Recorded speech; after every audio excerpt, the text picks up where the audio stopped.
أهلا بكم إلى تفاصيل النشرة الاقتصادية. والمستهل بالقطاع الفلاحي، حيث حققت تجربة تحويل التين الشوكي بمنطقة سيدي فرج بأقصى الحدود الشرقية لولاية سقهراس، حققت نتائج ملموسة من خلال مشروع استثماري ساهم في توفير مناصب شغل لأبناء المنطقة. رضا تبرمسين. بسيدي فرج الحدودية جنوبي سقهراس، تتخذ شعبة التين الشوكي مصدرا مهما لسكان المكان، فأزيد من 8000 هكتار تنتج أجود أنواع التين الشوكي. عندنا خدمة واحدة غير الهندي، لأنه حتى المناخ تاعنا يصلح غير الهندي، ما يصلحش مثل الحبوب ولا حاجة، ونقص المياه ما كانش. الهندي اعتمدنا عليه نخدمه، نستناوه ديما، هذا هو قال له مصدر الرزق تاعنا. الهندي تاع سيدي فرج هو على مستوى القطر تاعنا هو الاول البريمير، سمي يوكلوا منه الولايات كامل، واحد 5-6 ولايات هكذاك يوكلوا منه، الولايات الشرقيه هذه سمي لي الحق ليه، سمى هو حلو، مذاق تاعو مليح. لأجل هذا فكر أحد المستثمرين من أبناء المنطقة بإنشاء وحدة تحويلية في أقصى نقطة من شريطنا الحدودي. فكرة إنشاء وحدة تحويل تين الشوكي هو جاءت بعد منتوج كبير في بلدية سيدي فرج، حيث المنتوج الفائض عن الاستعمال للأكل للإنسان يحول في هذه الوحدة إلى زيوت ومادة الخل طبيعية. وكأن آلاف الهكتارات في جنوب سقهراس لم تعد تكفي، فأصبح المصنع يستقبل من الولايات المجاورة. احنا جينا من واد فراغ ولاية قالمة، احنا جبنا حوالي 60 كاجو تين شوكي، جبنا اللوزين هنا.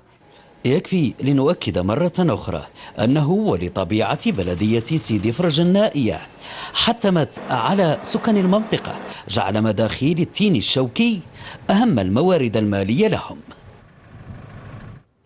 يشهد العالم في السنوات الأخيرة غلاء كبيرا وتحولا جذريا في أنماط الاستهلاك وطرق سير الأسواق وكذا الأسعار في مختلف الفضاءات التجارية جراء مخلفات وباء كورونا والحروب والنزاعات، ما أدى إلى التضخم والتهاب أسعار المواد واسعة الاستهلاك.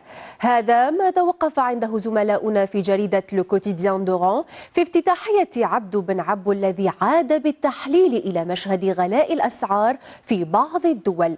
ممارسات جديدة انتشرت في المجتمع الفرنسي تضيف الجريدة، حيث أصبحت كبرى المساحات التجارية تعتمد على البيع بالتقسيط حتى بالنسبة للمنتجات الغذائية الأساسية. أما في الولايات المتحدة الأمريكية فإن المتاجر الأسواق والأسواق الصغيرة تطلق إشارات إنذار جراء عمليات السرقة والنهب، هذه الظاهرة التي أثرت سلبا على العائدات التجارية لهذه المحلات والمراكز التجارية. وأمام هذه السلوكيات تبرز بعض العوامل الاجتماعية كالحاجة والفقر والجوع وانتشار ظاهرة التسول، التي لم تعد عيبا بقدر ما أصبحت مؤشرات لتراجع القيم الإنسانية بسبب الآثار الوخيمة الناتجة عن التضخم وانتشار الحروب وبؤر النزاعات، لتأخذ هذه العوامل الاجتماعية أبعادا أخرى لدرجة الصراع من أجل البقاء. دوليا تتوقع مصر تحقيق معدل نمو اقتصادي ب4.1% خلال السنة المالية 2023-2024 مع ناتج محلي إجمالي قدره حوالي 384 مليار دولار. وأشارت وزيرة التخطيط والتنمية الاقتصادية بمصر إلى استهداف زيادة الاستثمارات لتبلغ حوالي 58 مليار دولار في السنة المالية الجديدة، 36% منها استثمارات خاصة ستركز على قطاعات الزراعة، صناعات التحويلية والاتصالات والتكنولوجيا المعلومات. وتتوقع مصر من خلال هذه التدابير استحداث 800 ألف منصب عمل، مما سيسمح بالإبقاء على معدل البطالة في حدود 7.6%. سجلت تركيا صادرات فاقت 21 مليار دولار في أوت الماضي بنسبة نمو بلغت 1.6% رغم تباطؤ الاقتصاد العالمي وآثار الزلزال الذي شهدته تركيا في فيفري المنصرم. وكان الرئيس التركي رجب طيب أردوغان قد أعرب في تصريحات جوان الماضي عن رغبة بلاده في زيادة قيمة صادراتها إلى 205. Réservez votre voyage de rêve avec une offre saisonnière. Économisez au moins 15% sur l'appli Book. 60 مليار دولار بنهاية العام الجاري وإلى 285 مليار دولار العام المقبل. كما أكد أن تركيا تهدف للوصول بصادراتها إلى أكثر من 400 مليار دولار عام 2028. تراجعت الصادرات الألمانية خلال شهر جويليا الماضي بنسبة 0.9% مقارنة بشهر جوان السابق له وبنسبة 1% على أساس سنوي، وذلك بعد احتساب متغيرات الأسعار والمتغيرات الموسمية.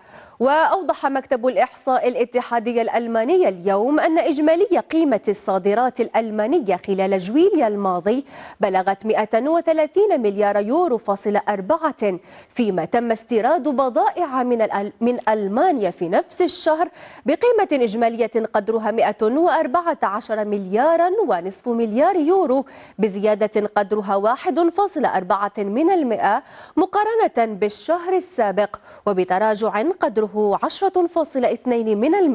على أساس سنوي. شهدت أسعار النفط اليوم نوعا من عدم الاستقرار في سوق تميزت بحالة ترقب لما سيتم الإعلان عنه بشأن تمديد جديد لتخفيضات إنتاج وصادرات بعض أعضاء مجموعة أوبك بلاس على رأسهم السعودية وروسيا. وارتفع خام برنت إلى 88 دولارا و59 سنتا للبرميل، فيما صعدت العقود الآجلة لخام غرب تكساس الوسيط الأمريكي إلى 85 دولارا و69 سنتا للبرميل. إلى أسعار المعدن الأصفر التي عرفت تراجعا خلال تعاملات اليوم، لتسجل العقود الفورية للذهب انخفاضا بنسبة 0.1% وتستقر عند 1939 دولارا للأوقية. ختام النشرة بأسعار صرف الدينار الجزائري أمام أهم العملات الأجنبية.